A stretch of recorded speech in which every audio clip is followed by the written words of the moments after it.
এই দোকানদার সাহেব এক কাপ চা আনেন যাই। হ্যাঁ কাকু আনিয়ের। হ্যাঁ কাকু ধরেন চালান।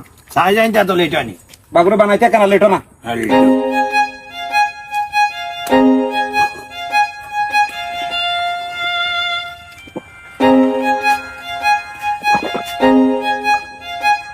আরে করে কাপ লই যা।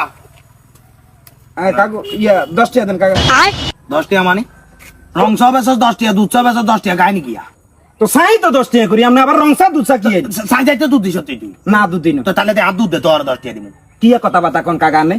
রং চার দাম হয়েছে 8 টাকা, তুই যদি 10 টাকা যাত কেন হইব? দুধ চা না 10 টাকা আছে, দুধ দেয় ইয়ার তুই তোর চা দিবি, তুই টাকা দিবি।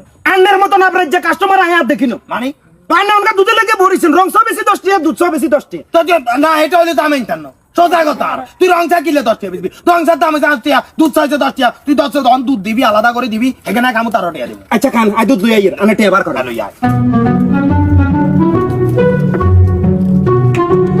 ধরেন আনে দুধ লন, আদে ধরেন এই দুধ লন আদে দেন টেয়া দেন। বাকি গাতাত লেগে যায়, বাকি কথা লেগে একদম না মানি। বাকি গাতাত লেগে যায়, ধরে দিমু। আনে আজ রংসা 10 টাকা করে বেশি আনের মানলে মাই দুধও দিলাম, দুধও খাবাইলাম, অঙ্কা বাটে এগুন কোন আনে বাকি রাখতাম ব্যাপার কি? কাল ডালাডালা মুচ্ছো ভাই বুঝছস নি? ওটা রং চা দিতে তো ওটা দুধ, রং চার ভিতরে দুধ দিতে লেট করছস না, তোর সেম কাহিনী ওটা। দুধ দিতে লেট করছস, টেয়া দি মাটা হরে ওটা, কোন বাকি গাত লেগে যায়। ইঞ্জিনিয়ার আনে আর কোন সময় আর দোকানে আইয়েন না কই দিলাম, আইলে আমি গিরে কারা চুরি গেলাম ওটা না, ফোস মারি তুমি ফোস।